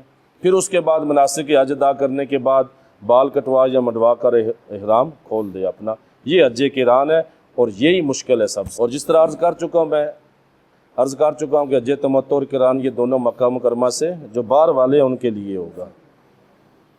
اور اس کے اندر یہ بھی یاد رہے کہ حج قران میں زیادہ مشقت ہے، کیونکہ اب یہ ہمارے ہاں ذہنوں کے اندر یہ ہے کہ شاید اس کا احرام جو ہے ذی الحجہ کے اندر ہی باندھا جا سکتا ہے، حالانکہ اس کا احرام جو ہے نا وہ اس سے پہلے مہینوں کے اندر بھی باندھا جا سکتا ہے، حرمت والے مہینوں کے اندر باندھا جا سکتا ہے احرام نیت کی، لیکن وہ کیا ہے کہ بندہ اس اتنا عرصہ تک پھر حرمت میں رہے گا، احتیاط کے اندر رہے گا، بڑا کچھ اس کو سنبھل کے کرنا، اس لیے مشکل ہو جاتا ہے۔ تو یہ بھی نبی کریم صلی اللہ علیہ وآلہ، حج قران جو ہے نا زیادہ مشقت ہے، اور اس کا اجر بھی سب سے زیادہ ہے، اور پاک نبی صلی اللہ علیہ وآلہ وسلم نے جو حج فرمایا تھا وہ حج قران ہی تھا۔ اکثر روایات کے مطابق آپ نے حج قران یعنی حج اور عمرے کو ملایا تھا، ایک احرام سے کیا تھا۔ تو اس کے اندر اب ان میں جو زیادہ رتبے والا ہے تو وہ حج قران ہے، پھر اس کے بعد حج تمتع، پھر حج افراد یعنی تنہا جو خالی فرد، تو یہ ہے۔ پھر وہ 2 مسئلے جو عرض کر رہا تھا میں، یہ تو آج کی قسمیں بیان کر دی نا، 2 مسئلے میں نے کہا تھا اس آیت کریمہ میں بیان کیے گئے۔ پہلا کیا؟ فَإِنْ أُحْصِرْتُمْ فَمَا اسْتَيْسَرَ مِنَ الْهَدْيِ، فرمایا سو اگر تم حج عمرے سے روک دیے جاؤ تو جو قربانی تم کو آسانی سے مل جائے وہ آگے بھیج دو، جب تک قربانی اپنی جگہ نہ پہنچے اس حرم میں اس وقت تک اپنے سروں کو نہ منڈواؤ۔ یہ مجبوری کی حالت اور آسانی امت کے لیے اللہ رب العزت نے دی۔ کس طرح کہ اسے یہ اہم ترین مسئلہ جسے احصار کہتے ہیں۔ احصار کا مطلب ہوتا ہے روک دیا جانا عمرے سے، حج سے، دشمن آ گیا ہے، دشمن کا خوف ہے، یا مرض کوئی لگ گیا ہے خطرناک جس کی وجہ سے بندہ حج یا عمرہ نہیں کر سکتا، احرام باندھ کے گیا ہے بندہ وہاں پہ، لیکن وہاں جا کے ایسا مسئلہ ہو گیا، اسے احصار کہتے ہیں، الف ہا صاد الف پھر را، احصار۔ تو اس کی تفصیل یہ ہے کہ اگر حج یا عمرے کا احرام باندھ لینے کے بعد حج یا عمرے کی ادائیگی میں کوئی رکاوٹ پیش آ جائے، جیسے دشمن کا خوف یا مرض وغیرہ، تو ایسی حالت میں احرام سے باہر آنے کی اجازت ہے، یعنی باہر آ جائے، احرام توڑ دے بندہ۔ اور اس صورت میں حدود حرم میں یہ مسئلہ یاد رہے، حدود حرم میں قربانی کا جانور اونٹ یا گائے یا بکری کا ذبح کروانا یہ واجب ہے، بندہ وہیں ہے نا، اور جب تک قربانی کا جانور ذبح نہ ہو جائے تب تک سر منڈوانے کی اجازت نہیں ہے۔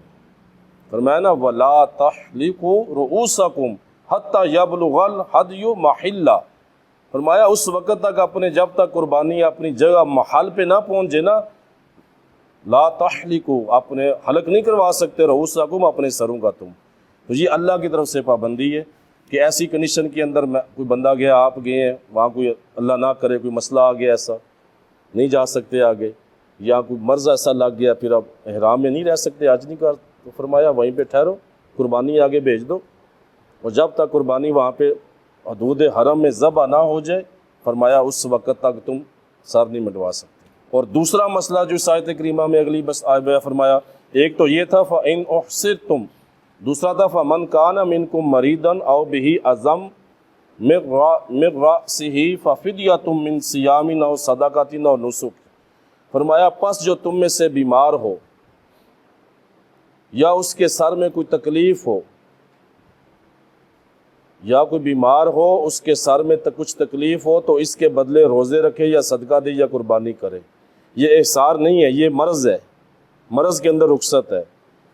مطلب یہ کہ تم میں سے جو شخص مریض ہو اسے فوراً سر منڈوانے کی حاجت ہو، مطلب کیا سر میں کوئی تکلیف ہے، کوئی زخم لگ گیا، یا سر کے اندر جوئیں پڑ گئی ہیں، یہ بڑا معاملہ ہوتا تھا پرانے زمانے میں، ابھی تو جدید دور ہے نا، وہاں جب قافلے کے قافلے سفر کرتے تھے تو بڑے معاملات خراب ہوتے تھے، سر میں جوئیں پڑ جاتی تھی، حالت خراب ہو جاتی تھی، کہیں مہینے کا سفر، کہیں 20 دن کا سفر، اب تو بیٹھے 2 گھنٹے میں جناب اپنے حرم شریف، اب اللہ نے کرم کر دیا۔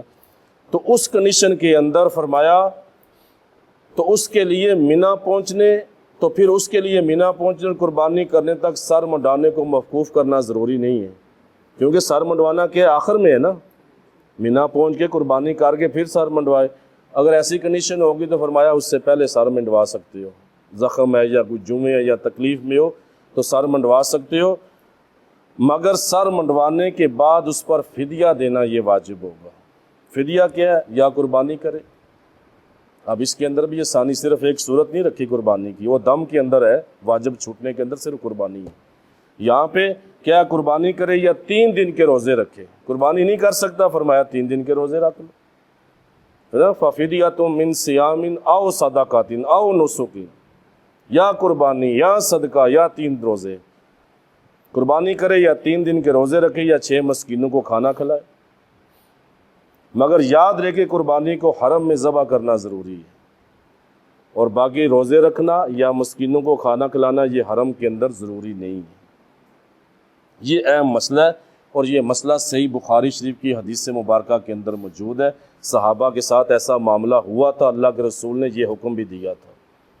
صحیح بخاری جلد دوم صفحہ 642 کے اندر یہ حدیث مبارکہ امام بخاری نے عبداللہ بن معقل بیان کرتے ہیں کہ میں حضرت صحابی رسول سیدنا کعب بن عجرہ رضی اللہ تعالیٰ عنہ کے پاس مسجد کوفہ میں بیٹھا ہوا تھا، میں نے ان سے فدیے کے متعلق سوال کیا، تو انہوں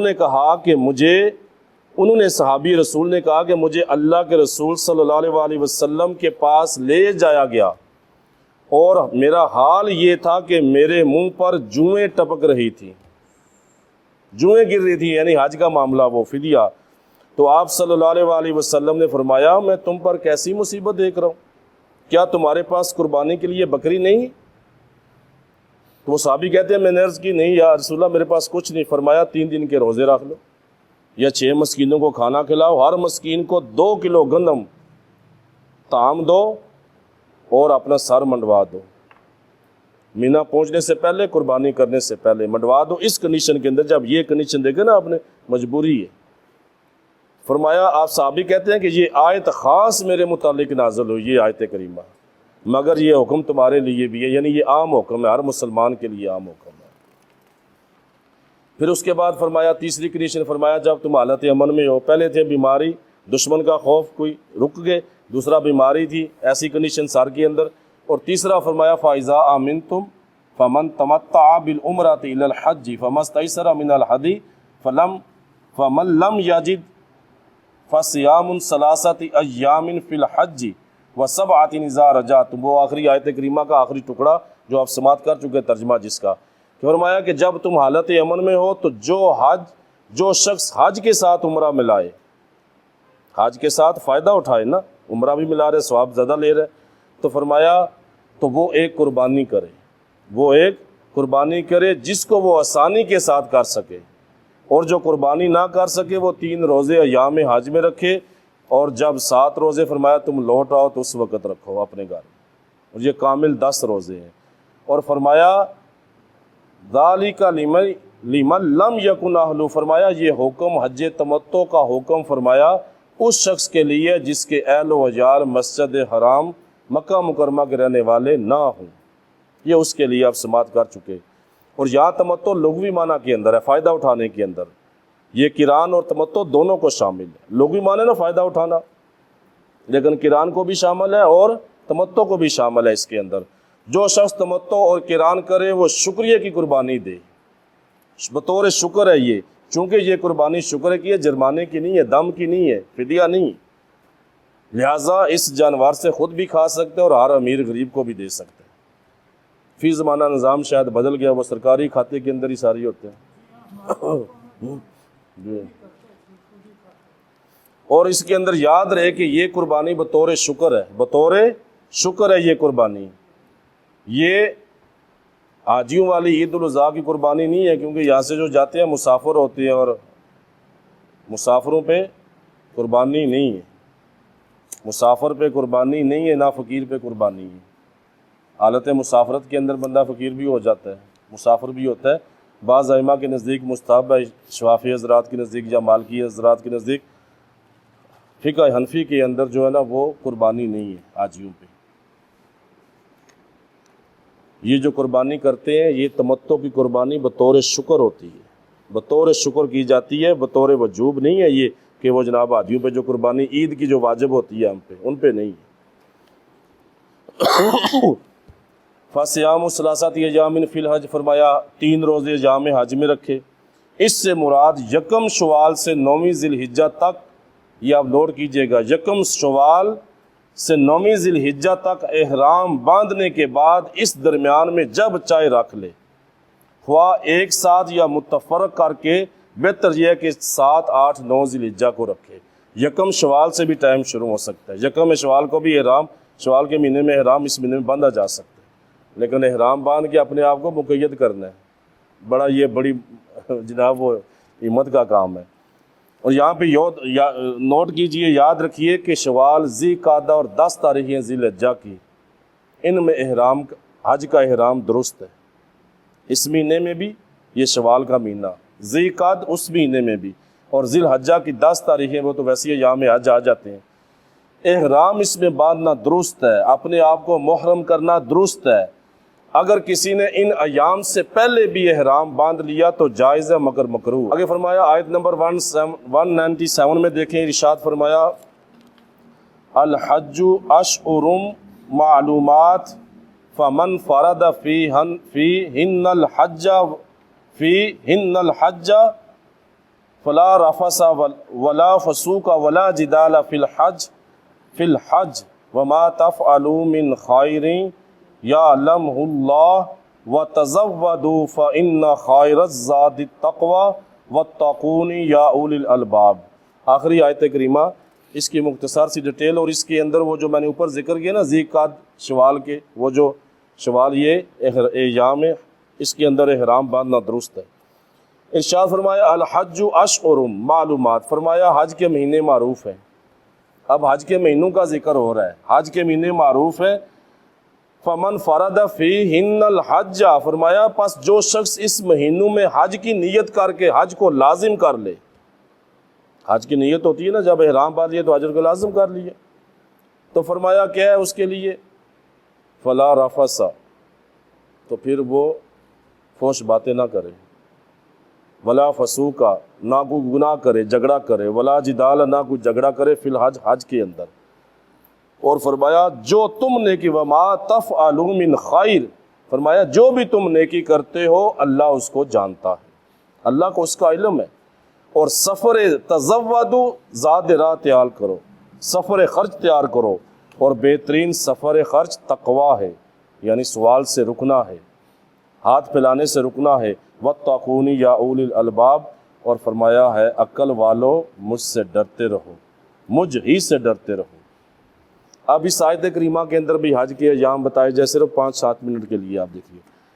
اس کے اندر فرمایا حج کے مہینے معروف ہے، مہینہ نہیں کہا ذی الحجہ، مہینے معروف ہے، اشہر جمع کا سی ہے۔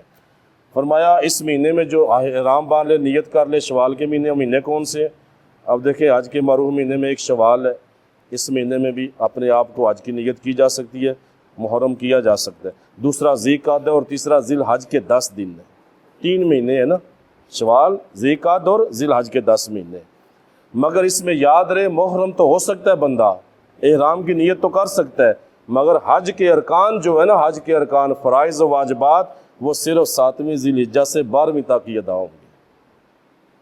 7ویں ذی الحجہ سے لے کے 12ویں تک وہ حج کے ارکان وہ ادا، اس سے پہلے ادا نہیں کر سکتا۔ محرم ہو سکتا ہے، نیت کر سکتا ہے، مقید کر سکتا ہے اپنے آپ کو۔ شوال اور ذی القعدہ کو بھی حج کا مہینہ اس لیے کہا گیا ہے کہ ان میں احرام باندھنا بلا کراہت جائز ہے، اور اس سے پہلے احرام باندھنا مکروہ ہے، یعنی اس مہینے سے پہلے باندھا تو احرام تو ہو جائے گا مگر مکروہ ہوگا۔ لیکن وہ وہی بات ہے کہ اپنے آپ کو پابندی میں بڑا مشکل ہوتا ہے۔ اور فرمایا فمن فرض فیہن الحج، تو فرمایا جو ان مہینوں میں حج کو لازم کر لے، یعنی جو شخص احرام باندھ کر یا ہدی کا جانور چلا کر حج کو اپنے اوپر لازم کر لے تو اس پہ کیا لازم ہوں گی ان مہینوں کے اندر بھی؟ پہلے فرمایا فلا رفث، فرمایا رفث سے مطلب عورتوں سے ہم بستری بھی نہیں ہو سکتی، ازواج سے، بیویوں سے، عورتوں کے سامنے اس کا ذکر بھی نہیں ہو سکتا، یعنی خصوصی تعلقات کا، اور فحش کلام بھی نہیں ہو سکتا۔ اب کتنی بڑی ہمت کا کام ہے، اگر کوئی شوال میں اس کی نیت کر لے، محرم حج کی، یا جانور چلا کے اپنے آپ کو یا نیت کر لے، تو ذی الحجہ تک جناب وہ اپنے آپ کو فلا رفث بچائے گا، اپنے آپ کو وہ اپنے آپ کو ہم بستری سے بھی بچائے گا، فحش باتوں سے۔ اور دوسرا فرمایا ولا فسوق، اور فرمایا فسوق یعنی فسق جمع ہے، یہ معنی گناہ اور برائی کے کام، ہر گناہ سے اپنے آپ کو بچائے گا، ہر برائی سے اپنے آپ کو بچائے گا۔ فرمایا ولا جدال یعنی اپنے ہم سفروں سے جھگڑنا، جدل سے جدال، دیگر لوگوں کے ساتھ جھگڑنا، اس سے اپنے آپ کو روکنا پڑے گا اسے۔ اور یاد رہے کہ گناہ کے کاموں اور لڑائی جھگڑوں کی تو ہر جگہ ممانت ہے نا، گناہ کی ہر جگہ ممانت ہے، مگر چونکہ حج ایک عظیم اور مقدس عبادت ہے، اس لیے اس عبادت کے دوران ان سے بچنے کی بطور خاص تاکید ہے، بچنے کی بطور خاص تاکید۔ پھر فرمایا وما تفعلوا من خیر یعلمہ اللہ، فرمایا اور تم جو نیکی کرتے ہو اللہ کو اس کا علم ہے۔ برائیوں کی ممانت کے بعد یا نیکیوں کی ترغیب دی گئی ہے کہ بجائے فسق کے تقوی اور بجائے لڑائی جھگڑے کے اچھے اخلاق اختیار کرو، اچھے اخلاق اختیار کرو۔ وَتَزَوَّدُوا فَإِنَّ خَيْرَ الزَّادِ التَّقْوَىٰ، فرمایا اور سفر خرچ تیار کرو، اور بہترین سفر خرچ تقویٰ ہے۔ تقویٰ یہاں مطلب سوال سے بچنا ہے۔ معاملہ کیا تھا؟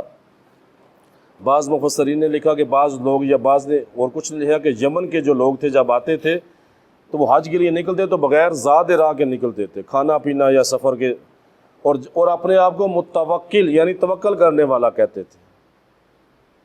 تو اللہ رب العزت نے ان کا رد فرمایا۔ آپ کرتے کیا تھے؟ وہ مکہ مکرمہ پہنچ کر لوگوں سے مانگنا شروع کر دیتے تھے، اور کبھی غصب اور خیانت کے مرتکب بھی ہو جا سکتے، کسی کا غصب کر لیا، کسی خیانت کر لی، تو ان کے بارے میں یہ آیت کریمہ نازل ہوئی اور حکم ہوا کہ سفر کا جو سامان ہے وہ ساتھ لے کر چلو، دوسروں پہ بوجھ نہ ڈالو اور سوال نہ کرو۔ یہ تمام چیزیں توکل اور تقوی کے خلاف ہے۔ توکل اور تقوی یہ نہیں ہے کہ جناب بالکل ہی ایسے بے سر و سامانی سے نکل آؤ۔ توکل یہ ہے کہ جانور کو کھونٹی سے باندھو پھر اللہ پہ توکل کرو، گاڑی کو لاک کرو پھر اللہ پہ توکل کرو، اللہ نے عقل دی ہے، سمجھ بوجھ دی ہے، یہ توکل ہے۔ تو یہ ان کے خلاف آیت کریمہ نازل ہوئی۔ فرمایا یہ بہترین زاد سفر وہ تقوی، یعنی یہ تمہارا سوال سے رکنا، اپنے آپ کو روکنا، یہ تقویٰ ہے۔ اور نیز یہ بھی سمجھا دیا گیا اس آیت کریمہ کے اندر کہ جس طرح دنیاوی سفر کے لیے سامان سفر ضروری ہے، ویسے ہی سفر آخرت کے لیے پرہیزگاری کا سامان یہ لازم ہے، لازم ہے پرہیزگاری۔ تا قیامت والا معاملہ قبر کے اندر، آج نہیں تو کل، کل نہیں تو پرسوں، 50 سال کے بعد یا 100 سال کے بعد ہمارا نام و نشان نہیں ہونا، قبروں کے اندر ہوں گے۔ حقیقت ہے سب سے نئی نسل ہوگی، نئی دنیا، قیامت نہ جانے کب، قبروں میں پھر جا مٹی کے ساتھ مٹی تا قیامت، اپنے اعمال کے ساتھ مقید۔ تو جس طرح دنیا کا سفر کرنے کے لیے زاد راہ لیا جاتا ہے، آخرت کا سفر جو ہزاروں سالوں پہ محیط ہے، اس کے لیے زاد راہ پرہیزگاری اور تقویٰ ہے، اللہ کا خوف ہے، اللہ کی، اس کے رسول کی اطاعت ہے۔ اور آخر میں فرمایا نا وَاتَّقُونِ يَا أُولِي الْأَلْبَابِ، دیکھیں ڈر اور عقل کو ایک ساتھ فرمایا، وَاتَّقُونِ، مجھ ہی سے ڈرو، یا اولی الالباب، ہے عقل والو، ہے عقل مندو، ہے عقل رکھنے والو، مجھ سے ڈرو۔ اب یہ غور کرنے والی بات ہے، عقل والے کہہ کر اس لیے مخاطب کیا تاکہ لوگوں کو سمجھ آ جائے کہ عقل کا تقاضا خوف الہی ہے، اللہ کا ڈر ہے، اور جو اللہ تعالیٰ سے نہ ڈرے وہ بے عقلوں کی طرح ہے۔ عقل کے اندر عقل مند نہیں ہے، وہ بے عقل ہے، کہ اس ذات سے نہیں ڈر رہا جو علی کل شیء قدیر، جو چاہے تو اس کو زمین کے اندر دنسا دے۔ مہلت دی ہوئی نا اس ذات نے، جب وہ رسی کھینچتی ہے تو یہ عقل وہی ہے جو اللہ تعالیٰ سے خوف پیدا کرے، اور جس عقل سے آدمی بے دین ہو جائے، نافرمان ہو جائے، وہ عقل نہیں بلکہ بے عقلی ہے۔ آپ دیکھیں نا، ابو جہل کو کیا کہا جاتا تھا؟ ابو الحکم، یعنی عقل مندوں کا باپ، عقل مندوں کا باپ کہتے تھے اس سے، وہ فیصلے کرتا تھا پنچایت کے اندر۔ ابو جہل لقب کیوں پڑا؟ اللہ کا ڈر نہیں آیا، ایمان نہیں آیا، تقویٰ نہیں آیا اس کے اندر، تو ابو جہل کا یعنی جہالت کا باپ کا لقب دے دیا گیا۔ اور سیدنا بلال حبشی نسب کے لحاظ سے بھی ان سے نیچے تھے، غربت کے لحاظ، امارت کے لحاظ سے بھی غلام تھے نا آپ، لیکن اس کے باوجود وہ عقل مند تھے، اللہ کا ڈر تھا۔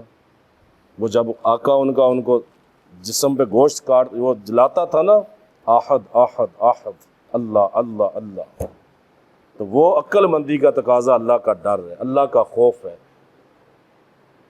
اور ارشاد فرمایا نا پاک نبی صلی اللہ علیہ وآلہ وسلم کا فرمان علی شان، فرمایا تم میں سب سے زیادہ عقل مند وہ ہے جو سب سے زیادہ موت کو یاد کرتا ہے۔ موت کو یاد کرنا، اس کے اندر آپ کیا دیکھیں کنیکشن ہے، جو موت کو یاد کرے گا اللہ سے ڈرے گا نا، جس کو موت کا ڈر ہوگا اللہ سے، تو فرمایا اللہ کے پاک رسول نے بھی وہ سب سے زیادہ عقل مند ہے جو سب سے زیادہ موت کو یاد کرتا ہے۔ اللہ رب العزت کی بارگاہ میں دعا ہے کہ خالق کائنات جو سنا یاد رکھنے کی توفیق عطا فرمائے، اللہ عمل کی توفیق عطا فرمائے، اور اس پاک کلام کی تشریح، چند آیات کی تشریح کے اندر اگر کوئی غلطی کوتاہی میری طرف سے کوئی ایسا معاملہ میری طرف سے، تو اللہ کی بارگاہ میں معافی کا خواستگار ہوں، اللہ کریم معافی عطا فرمائے، آمین بجاہ النبی الامین صلی اللہ علیہ وسلم۔